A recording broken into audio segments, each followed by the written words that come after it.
কর্তন কোদ্দন এই যে অপসংস্কৃতিগুলো এগুলোকে আমরা পরিপূর্ণভাবে নির্মূল করতে চাই। জাতির যে বৈচিত্র্য জনগণ এই বৈচিত্র্যের মাঝে আমরা ঐক্য স্থাপন করতে চাই।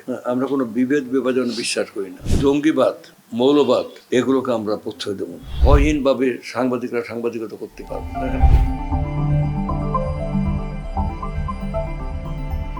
আমরা সংস্কৃতি মন্ত্রণালয় বা গভর্নমেন্টের যাত্রা শুরু হয়েছে গত পরশুদিন। আমরা যখন পৌঁছ নিলাম, এটি প্রথম পদক্ষেপ শুরু। 18 তারিখে আমরা যাত্রা শুরু করলাম। 18-19 2 দিন, আজকে হলো 20 তারিখ। তো 2 দিনে আমরা এই সাংস্কৃতিক মন্ত্রণালয়ে যে আমরা যে কীভাবে এগোতে পারি এইটি নিয়ে আমাদের মিটিং হয়েছে এবং এখানে প্রায় অধিদপ্তর দপ্তর সব মিলিয়ে প্রায় 31টি প্রতিষ্ঠান। সেদিক দিয়ে চিন্তা করলে অনেক বড়। আমরা এক একদিন আলাদা আলাদা করে এদেরকে ডেকেছি, 3-4টে করে এক একদিন কথা বলবো, বলে তাদের প্রবলেমগুলো শুনবো, কর্ম পরিকল্পনা জানতে চাইবো এবং সব কিছু মিলিয়ে আমরা within a very short time আমরা সব কিছুকে একটা ইয়ের মাঝে নিয়ে এসে, হিসাবের মাঝে নিয়ে এসে আমরা একটা কর্ম পরিকল্পনা শুরু করবো আগামী 6 মাসের জন্য একটা কর্ম পরিকল্পনা। তার পরবর্তী সময় এবং আমাদের দেশের বর্তমান পরিস্থিতি যা, শিক্ষা, সংস্কৃতি, আইন কাঠামো, তারপর সমাজ ব্যবস্থা, রাষ্ট্রীয় এবং সাংবিধানিক প্রতিষ্ঠানগুলো সব কিছু ডিজর্ডার হয়ে পড়ছে। এটা গত 18 বছরে এই কাজটা সুসম্পন্ন করেছে গত সরকার, যাদের বিরুদ্ধে আমাদের লড়াই সংগ্রাম ছিল। গত অন্তর্বর্তীকালীন সরকার আগে 18 বছরের যে সরকারটা যারা বল প্রয়োগ করে শাসন করেছে, ফ্যাসিজম হলো বল প্রয়োগের শাসন। তো এই সময়ে বাংলাদেশের আর্থিক প্রতিষ্ঠানগুলো, ব্যাংক, বিমা, আপনারা সবাই সাংবাদিক, আপনারা জানেন, সমস্ত ব্যাংক বিমা লুটপাট হয়ে গেছে। জনগণের টাকায় গড়ে ওঠা একটা ব্যাংক, একটা প্রতিষ্ঠান, তাদেরই আমানত, জনগণই সেই টাকার মালিক। কিন্তু দেখা গেলো যে সেগুলো এই কতগুলো ভুয়া কোম্পানি করে একটা কোম্পানিতে আইন চেঞ্জ করে একটা ব্যাংকিং কোম্পানিতে তার বোর্ড অফ গভর্নরসে, যেটা বোর্ড অফ ডিরেক্টরসে, সেখানে 4 জন থাকতে পারবে। আবার আত্মীয় স্বজন রাখা যাবে, পরিবারের 4 জন আত্মীয় স্বজন দিয়ে, অর্থাৎ সম্পূর্ণ জনগণের টাকাটা দখল করে নিয়ে তারা সেইটে আবার একটা সিন্ডিকেট করে এই ব্যাংকের মালিক অন্য ব্যাংক থেকে লোন নিচ্ছে, সে আবার এই ব্যাংক থেকে নিয়ে তৎপাত করে নিয়ে দেশের বাইরে পাচার করে।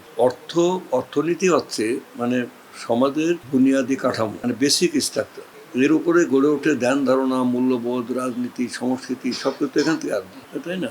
আইন ব্যবস্থা, সব হলো উপরে কাঠামোগত ব্যাপার। তো অর্থনীতি যখন এভাবে লুটপাট হয়ে গেছে, ভেঙে গেছে, তখন সংস্কৃতির অবস্থা তো হবে। সংস্কৃতি ম্রিয়মান হয়ে পড়েছে, এদিকে তো চিন্তার করার কিছু কারোর উদ্যোগ ছিল না। এখন আমরা নতুন সরকারের যাত্রা শুরু করেছি। আমাদের শক্তি হচ্ছে দেশের জনগণের প্রত্যক্ষ ভোটে বিপুল সংখ্যাগরিষ্ঠতা নিয়ে বিএনপি ক্ষমতা এসেছে। তারেক রহমানের নেতৃত্বে আমরা সরকার পরিচালনা শুরু করেছি। আমাদের কমিটমেন্ট হচ্ছে যে দেশটা আমাদের, এ দেশ, এ জাতি, এ জনগণের সম্পূর্ণ দায়িত্ব নিয়েই তো আমরা সরকার পরিচালনা করছি।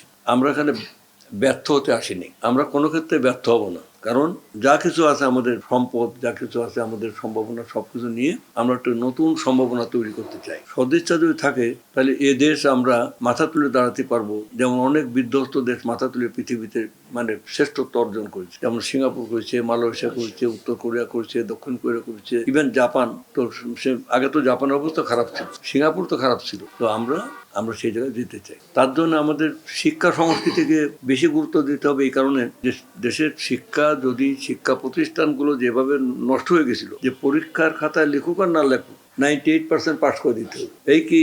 এই কি দায়িত্ববোধ, এই কি একটা সরকারের দেশপ্রেম, যে একটা জাতিকে ধ্বংস করে দেওয়ার যে ষড়যন্ত্র সুপরিকল্পিত, যে শিক্ষা ব্যবস্থা শেষ করে দাও। চেঙ্গিস খান ছেলে ছিল জেনারেল তুলি যেখানে যেত, সেখানে যে প্রথমেই সে তার সৈন্য সামর্থ্য নিয়ে দেশ জয় করতে বেরোচ্ছে। চেঙ্গিস খান ছেলে, সে গিয়ে প্রথমেই সেখানে শিক্ষা প্রতিষ্ঠানগুলো ধ্বংস করতো, ঐতিহ্য ধ্বংস করতো, সংস্কৃতি ধ্বংস করতো। এটা ছিল তার কাজ। লাইব্রেরি পুড়িয়ে দিত, দিয়ে সেই জাতিকে একেবারে পঙ্গু করে শাসন করো। ইংরেজরাও এটা করেনি, পাকিস্তানিরাও করেনি। ইংরেজরা বড় আমাদের আইন ব্যবস্থা তৈরি করেছে, সমৃদ্ধ করেছে, আমাদের যাতায়াত ব্যবস্থাই করেছে। তারা কিন্তু তাদের সময় কিন্তু অনেক করেছে। আইয়ুব খান আমলে দেখেছি আমরা, পাকিস্তান আমলে এই ইউনিয়ন পরিষদগুলোকে নতুন করে একটা করা, গ্রাম পর্যায়ে উন্নয়ন করেছে, রাস্তাঘাট, যা কিছু অনেকটাই করে গেছে। কিন্তু 18 বছর সব কিছু ধ্বংস করে দিল। তো সেই ধ্বংসস্তূপের পর দাঁড়ায়, ধ্বংসস্তূপের পর দাঁড়ায় আমরা জীবনের গান গাইতে চাই। আমরা মানুষের নতুন সমাজ, এই যে সবই তো নতুন প্রজন্ম, তোমরা যারা এখানে বসা আছো সবাই নতুন। তো পৃথিবীটা তোমাদের, তো পৃথিবী তোমাদের, আমাদেরও, আমাদেরও, কিন্তু আমাদের অবশেষে তোমাদের। তোমরা হচ্ছে সকালবেলা 8টা-9টা সূর্যের মতো। তো সেই জন্য আমাদের বক্তব্য হলো সবারই দায়িত্ব আছে। যেমন আমাদের তথ্যমন্ত্রী জহিরুদ্দিন স্বপন অত্যন্ত মেধাবী লোক, সে তো প্রথম দিন ঘোষণা করছে যে ভয়হীনভাবে সাংবাদিকতা করতে পারবে, এখানে কোনো ভীতির কাজ করতে হবে। তো গণমাধ্যমের যদি স্বাধীনতা না থাকে, আর স্বাধীনতার কাছে যদি তাকে চলার মতো যদি তার সঙ্গতি না থাকে, সে সঙ্গতি অর্জন করতে হবে।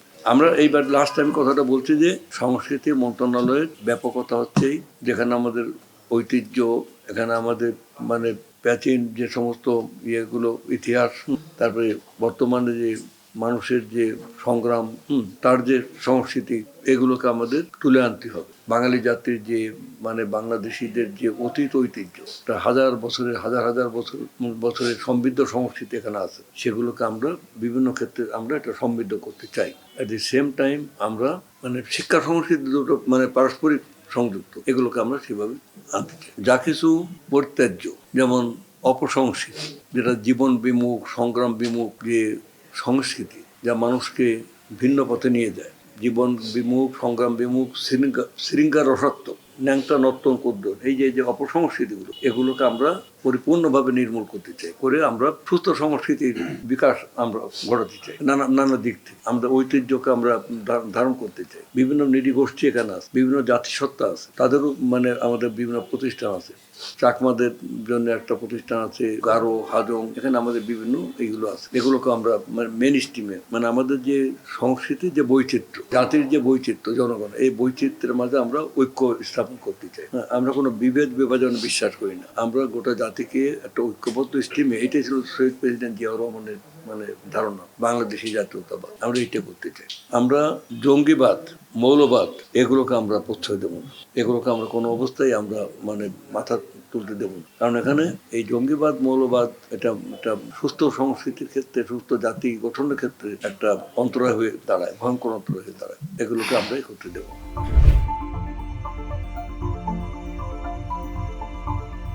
একটা মানুষের মস্তক যদি বিকৃত হয়, সে যতই ভালো কাজ করে থাকুক, সে তো আবার ধ্বংস হয়ে যাবে, ধ্বংস করে ফেলবে।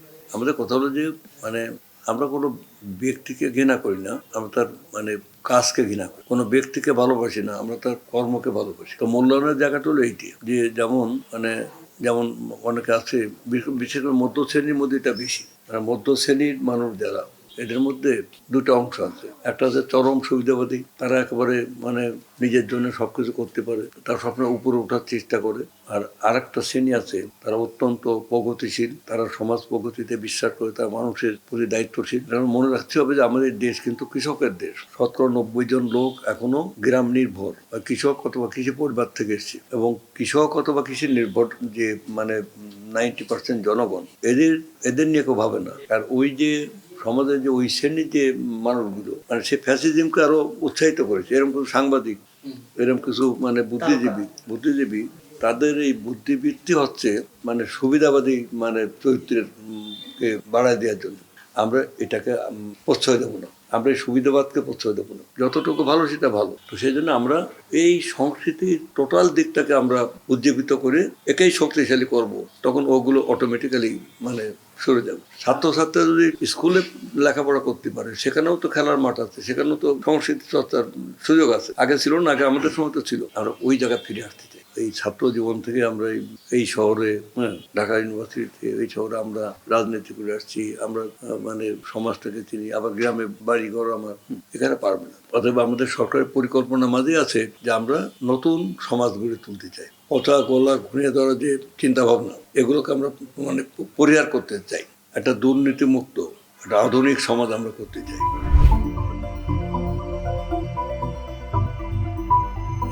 এই বিষয়গুলোকে প্রথমে জানতে হবে, আগে তো ডায়াগনোসিস করতে হবে নাকি। একটা রোগীকে যদি আমি সঠিক ট্রিটমেন্ট করতে চাই, তাহলে আগে তার কষ্টগুলো, তার সমস্যাগুলো, এটা আগে খুঁজে বের করতে হবে। দেখে তারপর আমি সিদ্ধান্ত নেবো যে এইটা করা দরকার।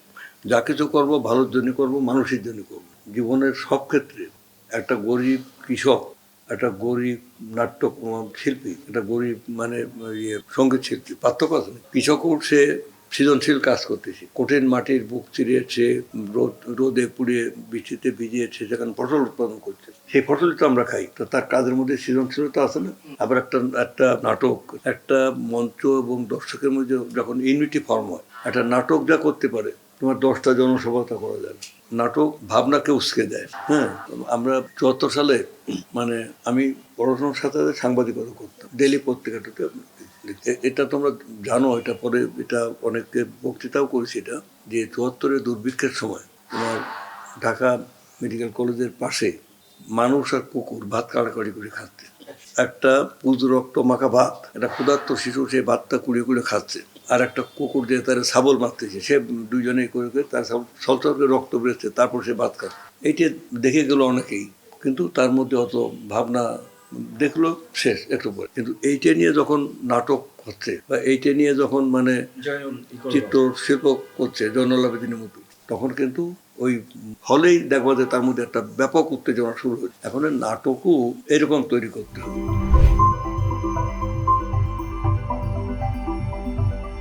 এই বিষয়টা আগে খোঁজ নিয়ে দেখবো যে মাদক তো অবশ্যই পরিত্যাজ্য হতে হবে।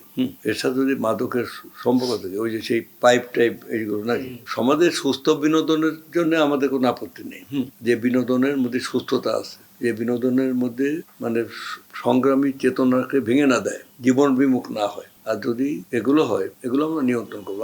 আমাদের পরিকল্পনা হলো যে ছাত্রদেরকে অবশ্যই শিক্ষা প্রতিষ্ঠানে যেতে হবে এবং প্রকৃত লেখাপড়া করতে হবে, এবং তাদেরকে আমরা হিউম্যান রিসোর্স তৈরি করে আমরা তখন দেশের কাজে, দেশের বাইরে আমরা কাজে পাঠাবো। আমরা এখানে শিক্ষা প্রতিষ্ঠানগুলো বড় বড় ভবন করে দিলাম, অনেক কম্পিউটার ল্যাব বানা দিলাম, কিন্তু কম্পিউটারের কোনো মাস্টার নেই, সেখানে কিছু শেখানো। এই অবস্থা থেকে নতুন যাত্রা আমাদের শুরু হলো। এটা এখনই মন্তব্য করার সময় আসেনি, বা সাংবাদিকরাও এখনই এটা মূল্যায়ন করতে পারবে না। কেবল যে শিশু আজ ভূমিষ্ঠ হয়েছে, তাকে তোমার দেখতে হবে কিভাবে চলে। আমরা এবার চলবো মানে কি, আমাদের কারণ আছে। কারণটা হলো যে আমাদের লিডারশিপ আছে এখানে, খুব মানে ঐকান্তিক এবং মানে নেতৃত্ব হলো বড় কথা।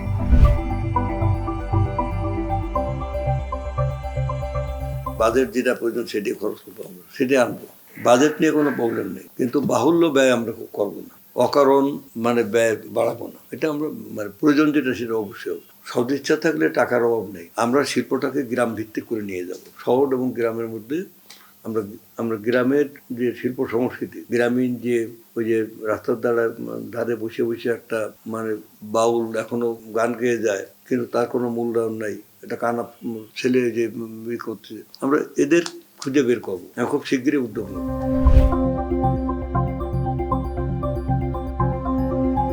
21শে ফেব্রুয়ারিতে এবার একটা জটিলতা শুরু হয়েছিল। দেখা গেল যে অন্তর্বর্তী সরকার নির্বাচন ছিল 12ই ফেব্রুয়ারি, যুক্তিসঙ্গত কারণে সেটা ফেব্রুয়ারি মাসের 1 তারিখ থেকে নির্বাচনের 3 দিন পর পর্যন্ত 15 তারিখ পর্যন্ত পারমিশন দিল না। বইমেলা তো 21শে ফেব্রুয়ারি সবচেয়ে বড়, তো বইমেলার পারমিশন দেয়নি। তারপর আমরা শপথ নিয়ে আমরা প্রথম অফিসে গেলাম, মানে আমরা শপথ নিলাম 17 তারিখে, 18 তারিখ গেলাম। 18 তারিখে গিয়ে প্রথমে এই 21শে ফেব্রুয়ারি ব্যাপারটা নিয়ে, কারণ আমার মন্ত্রণালয় তখন বলছে যে এই ব্যাপারে এখন তো 2টা গ্রুপ হয়ে গেছে, তো বড় গ্রুপটা এখন মনে করছে যে 5-6 দিন সময় আছে, এর মধ্যে আমরা মানে 1 তারিখ থেকে বইমেলা উদ্বোধন, ফেব্রুয়ারি 1 হয়নি, অতএব এখন তো বইমেলা করার মানে সম্ভব না, প্রচুর খরচ হবে, অঙ্ক স্টল ইত্যাদি। এখন যদি এটা বইমেলা এখন না হয়, একটা গ্রুপ বলছে যে এটা রমজানের পরে দিয়ে, তো পরে গেলে ঝড় বৃষ্টির সময় আসে, তার মানে এবার তারই বইমেলা হচ্ছে না। আর এর আগেও হয়েছে, এবং আগামী 4টে মানে বইমেলা ফেব্রুয়ারি আসবে রমজান মাসে, অর্থাৎ সবকিছু তো রমজান মাসে চলে, দোকানপাট বেচা কিনা সবই তো চলে। তো বইমেলা তো অসুবিধা, তো বই বিক্রি হবে সেখানে। মানে আমার সিদ্ধান্ত হলো, আমাদের মন্ত্রণালয়ের সিদ্ধান্ত হলো, আমাদের গভর্নমেন্টের সিদ্ধান্ত হলো যে আমরা 21শে ফেব্রুয়ারি ঐতিহ্য ধরে রাখতে গেলে বইমেলা, 21 তারিখের উদযাপন মানে শ্রদ্ধা অর্পণ তর্পণ ইত্যাদি, বা 21 সংক্রান্ত কিছু অনুষ্ঠানাদি, বাংলা একাডেমি বা বিভিন্ন করে, এগুলো মানে মেন হচ্ছে বইমেলা। আর 21শে পদক প্রদান করা, বাংলা একাডেমির সাথে বসে বাংলা একাডেমি তো মানে এইগুলো নিয়ে কাজ করে, বসে তারপরে একটা আমি বললাম আপনাদের প্রথম কথা যে মানে এখান থেকে শুরু করেন, বইমেলা করতে হবে। দুটো পক্ষ হয়ে গেছেন, আমরা কোনো বিভাজন চাই না, ঐক্যবদ্ধভাবে বইমেলা করতে হবে। এখন আমাদের মন্ত্রণালয়ের কিছু কষ্ট হলেও আমরা কিন্তু একটা ভালো উদ্যোগ, মানে এটা বহমান রাখতে হবে এই উদ্যোগে। সবাই স্যাটিসফাইড, সবাই মিলে করছে, ঠিক আছে।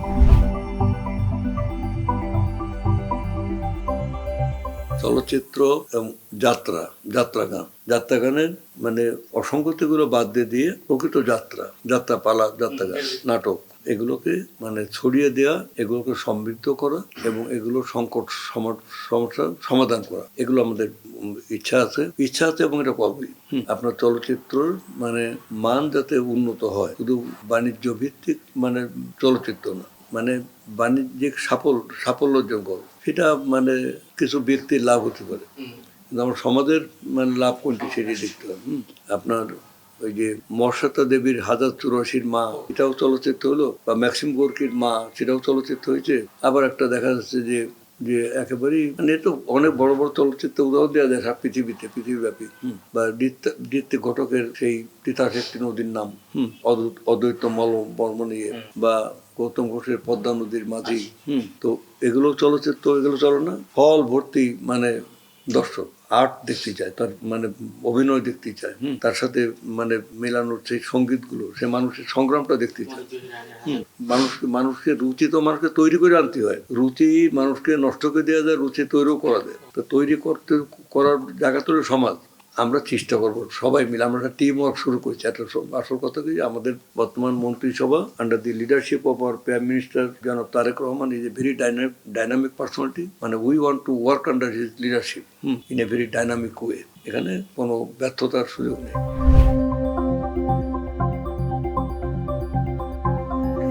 আমি গান কোনোদিন করতাম না, তবে আমি মানে গানের খুব সমজদার। আমাদের বাড়িতে ছোটকাল থেকে দেখেছি সবসময় মানে সাহিত্য সংস্কৃতি নিয়ে চর্চা হয়েছে। আমার বাবা খুব ভালো মানে থিয়েটার করতেন, উনি নায়কের পাঠ করতেন, থিয়েটার যাত্রাও করতেন ওই সময়, এবং গান বাজনা করতেন। আমার ঠাকুরদাও তাই করতেন। তারপরে আমাদের বাড়িতে এখনো পর্যন্ত প্রায় সবাই শিল্পী, দু একজন বাদে। নিপুণ আগে ভালো শিল্পী ছিল, কিন্তু ভালো গান গাইতো, কিন্তু শিল্পী না, গান গাইতো, কিন্তু এখন বক্তৃতা শিল্পী হয়ে গেছে। তো এরকম আমাদের, আর আমরা মাঝে মধ্যেই মানে গান টান শুনি, অত এক জায়গায় শিল্পী বা আয়োজন করি, আমরা নিজের শুনলাম সঙ্গীতের নাটক যাত্রা তো পছন্দ করি।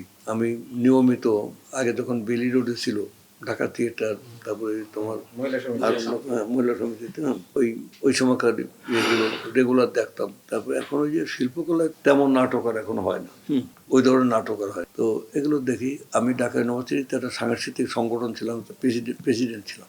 আমি নিজে নাটক করেছি।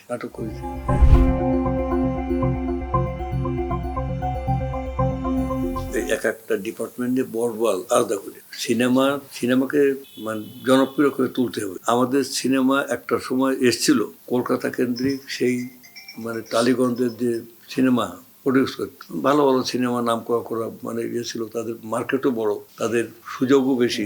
উত্তম সুচিত্রা তখন মানে খুব এটা, সৌমিত্র, তারপরে অপর্ণা। কিন্তু এরই বিপরীতে এখানে এসে বাংলাদেশের সিনেমা হচ্ছে রাজ্জাক, ববিতা, সুচন্দা, কবরী, তারপরে এই যে আলমগীর কবি, মানে এরা কিন্তু এখন ওই ধারায় তো উঠে গেছিল। মানে উত্তম আর মানে রাজ্জাক কি প্যাটার্নটা কি চমৎকার ছিল। কিন্তু এখন কিন্তু ওখানেও পতন ঘটেছে, এখানেও মানে এমন না যে মানে ইন্ডিয়া ভালো অবস্থা আছে, তারাও খারাপ। হিন্দি সিনেমা তো আগের সেই যুগত তো নাই যে হিন্দিতে।